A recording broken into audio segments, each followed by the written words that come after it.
Allah memuliakan manusia yang pertama dengan ditiupkannya ruh, yang kedua diberi bentuk dengan sempurna terbaik, laqad khalaqnal insana fi ahsani taqwim.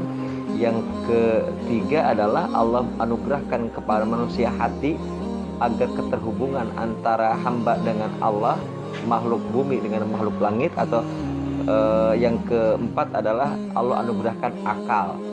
Nah, akal ini Allah anugerahkan kepada manusia untuk memahami tentang kehendak-kehendak Allah, untuk menerjemahkan tentang hukum-hukum langit agar kita bisa mengimplementasikannya pada aras-aras spesifik pekerjaan, perbuatan, amal-amal sehari-hari kita. Namun dari itu kita juga memahami bahwa perpaduan antara langit dan bumi, perpaduan antara unsur langit berupa ruh dan unsur bumi yaitu tanah yang menjadi fisik, maka ada atau timbul unsur ketiga yang bernama nafsu. Disinilah ego berperan. Nafsu ini dalam Quran dicerminkan atau disebutkan ada 3 macam yang kita sudah bahas pada awal-awal, bahwa jika manusia lebih mengutamakan fisiknya, lebih mengutamakan unsur tanah dan memenangkan unsur tanah, mengalahkan unsur langit, maka nafsunya bernama nafsu ammarah. Nafsu ammarah ini tabiatnya adalah mengarahkan, menyuruh, memerintah manusia untuk melakukan keburukan, kejahatan.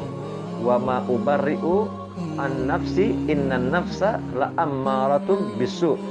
Sesungguhnya manusia tidak bisa berlepas diri dari nafsu, dan nafsu pada tabiatnya itu menyuruh, mengarahkan manusia untuk melakukan kejahatan, illa ma rahima rabbi, kecuali yang diberikan rahmat. Nah, nafsu yang kedua adalah jika kita jika tarikan bumi, tarikan langit, unsur bumi, unsur langit ini sama-sama kuat, maka nafsunya bernama lawwamah. Nafsu yang membuat kadang manusia itu menyesali. Kenapa? Karena sudah diberikan rahmat oleh Allah Subhanahu wa Ta'ala, tapi manusia masih tarik menarik antara langit dan bumi, antara kepentingan duniawi dan kepentingan ukhrawi.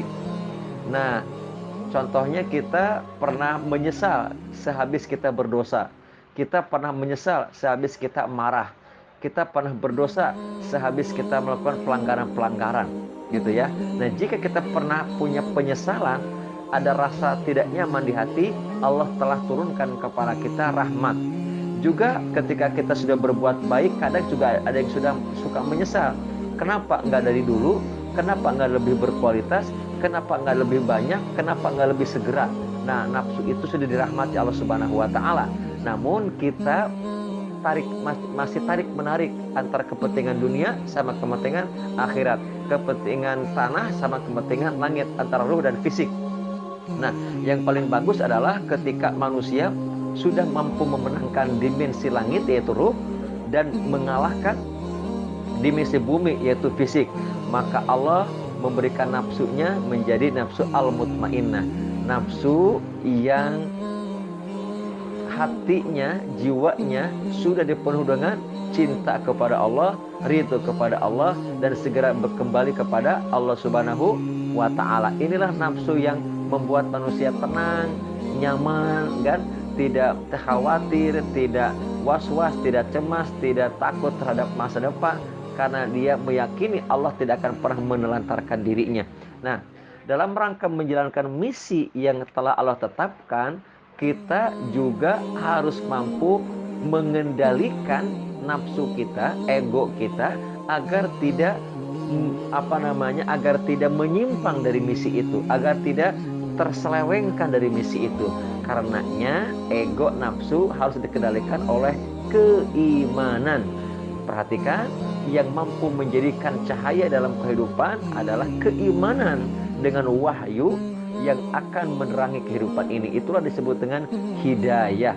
Jadi perpaduan antara keimanan dan wahyu yang mampu menunjukkan manusia ke jalan yang benar adalah hidayah dan juga taufik dari Allah Subhanahu wa Ta'ala. Nah, Jadi berbarengan menjalankan misi dan mengendalikan nafsu ini berbarengan, karena nafsu menyimpangkan manusia dari kebenaran, bahkan nafsu akan menyimpangkan manusia menuju kepada kejahatan, kepada keburukan, bahkan dosa dan maksiat. Akhirnya misi terabaikan, misi terlupakan, misi tidak dijalankan.